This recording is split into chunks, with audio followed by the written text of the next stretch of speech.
mo ti jíṣẹ́ bọ̀ bàbá máa ṣe láṣẹ pé Bísí Ológe Bísí Ológe show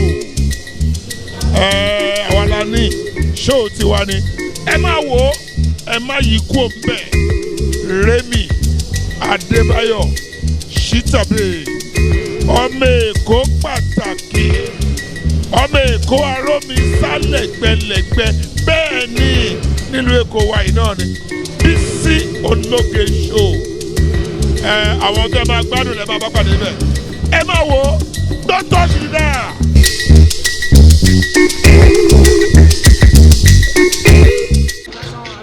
Orí ọ̀rọ̀ mi lọ bá ní ẹ máa dákẹ́ sí ọmọ bọ́lá ọmọ kọ̀ọ̀kan. Èèyàn tó bá ní tèmi ló ń sáré ká. Ọlọ́pàá pẹ́rẹ́ ìdọ́bù tó wà lọ́wọ́. Jọba àbọ̀dọ̀ gbogbo ayé wọn sáré. Àyìnbé wá sí ìlú kan máa sáré gbọdọ̀. Ọmọ tùgbà kan ní sinmi o. Èyí ni wọ́n ṣàmọ́ àṣà. Èmi ọmọ bọ́lá òkùnkàn máa lé kiri. Èmi àjò àti bẹ́ẹ̀ ṣe sókè nílé.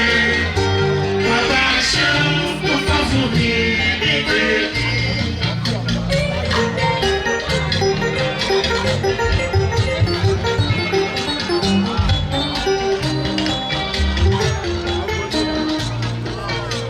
Happy New Year to you.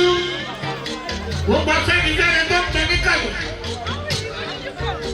Ìjọkùnrin o, ìjọbìnrin. Gbogbo ní mímọ́, gbogbo ọmọ fọwọ́ ṣiṣẹ́. Gbogbo àṣẹ àṣẹ. Wàhálà yín nínú ọdún tuntun ọmọ bọ́lá hàn ayọ̀rí sí dáadáa. Ìbílẹ̀ ló máa ń jẹ́. Bẹ́ẹ̀ bá ti ṣe pọ̀ tó kúrò. Bẹ́ẹ̀ bá tó òṣèlú kúrò. Ọlọ́dúnjọ́ yìí. Ìdùnnú alábàgbé ọmọ bọ́lá ọ̀pọ̀ kí ẹ jọjọ. Àjíkẹ́ ẹdẹ. Oríjọ́ pẹ́ fún mi àmì o.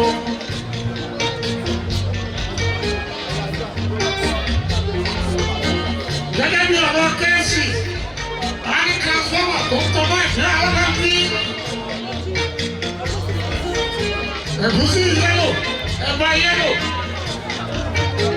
àtọ̀bẹ̀ yẹ́lò.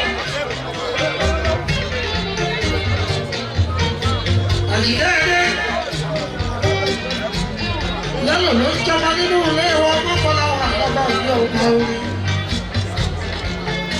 Ẹgbà ṣáda ara ìlú wọn alábà bí. Chickens kò kí ẹ kí ẹ fún mi onídùúró. Ọ̀nà tí wọn náà kò ti dẹ́kun bí wọ́n dúró. Àdúrà ìṣòro àjìnà fún ẹ̀jẹ̀.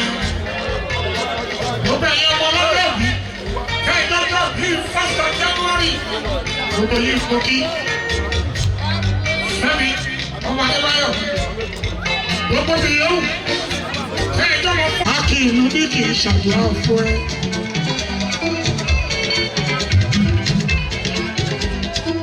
Àìsàn aládùn ó ní ìṣàdúrà fún ẹ. Àìdẹ́ ni Ibùsùn ìlú Ayédáde. Ṣẹ́gọ̀dù kì í ṣàdúrà fún ẹ. Àjọpàdé àtọ̀jáde kì í ṣàdúrà fún ẹ.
ṣe.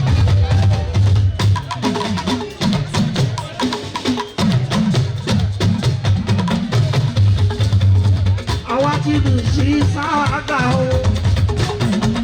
Ọgbà àwa ti lù sí sáàgà o.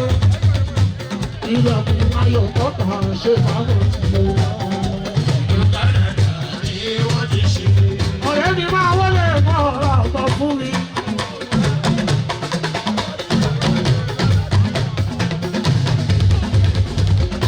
Ọmọ street ní gbòòrò èkó fún mi. Ọ̀rẹ́ Kàìdé wá sí ìlú láti kékeré. Òdìyá mílíọ̀nù ìlú mílíọ̀nù ọmọ lábájí. Àwọn olùkọ́ àgbà ìlú.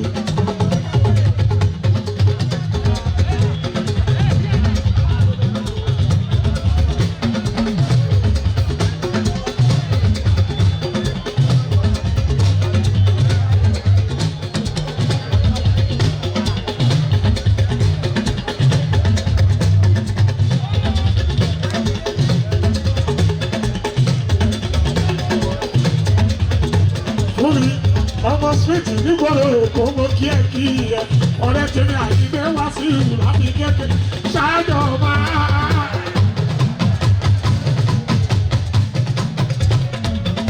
Fúnmi ṣáájọ máa ṣáájọ máa ṣáájọ máa ṣáájọ máa.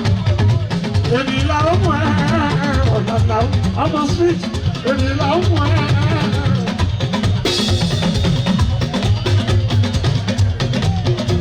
Èmi là ó mú ẹ, ọ̀la là ó mú ẹ.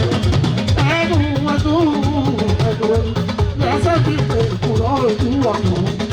Fún mi, ó lè rí bọ́.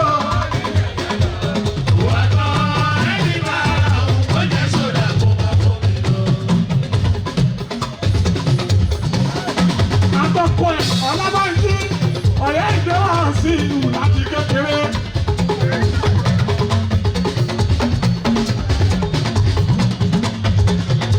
Àtọ́kọ̀ ẹ̀ ọ̀làbáyé olùkọ́ yàrá bíi mi ọ̀rẹ́ ìjọba sí ìlú láti kékeré àjọṣe kékeré ní ìwàásù wa. Ikú wà nígbà gbogbo náà fún ẹ wá tọ́jú rúkà àrùn káyà kìí kọ́. Àti ikú ẹ̀dùn tọ́gbọ́ fún ẹ àmì àṣẹ gbogbo wọn ti dàgbà mọ́ ẹ lọ́wọ́ òbí tọ́ náà wọ́n sáré lọ́wọ́. Fún mi lórí, mo kú ìtọ́jú lẹ́gbẹ́ òṣèlú lọ́dání. Ayẹyẹ wa àbí Ọlábàjí olùkọ́ ló máa. Olùkọ́ àlẹ́lú olùkọ́ àlẹ́lú.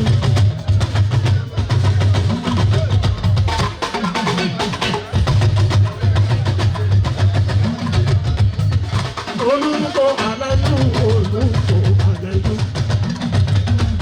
Ọlábàjí wà ní olùkọ́ àlẹ́lú. Olùkọ́ àlẹ́lú olùkọ́ àlẹ́lú. Olùkọ́ àlẹ́lú olùkọ́ àlẹ́lú. Ìdí ayé ní olùkọ́ àlẹ́lú. Kò dájú fún àyà.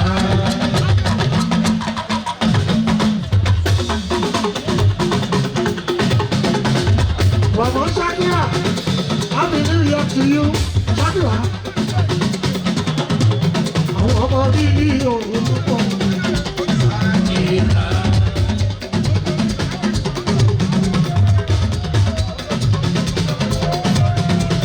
Ọmọ yàwá àbí.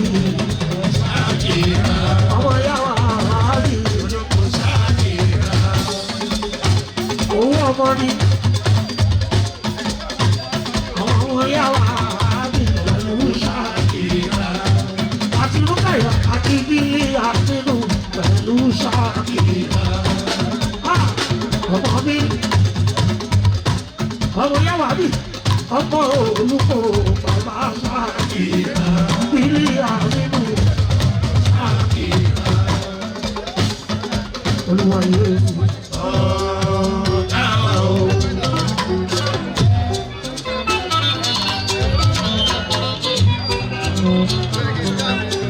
A ti wá wọ́ sínú ọdún tuntun báyìí.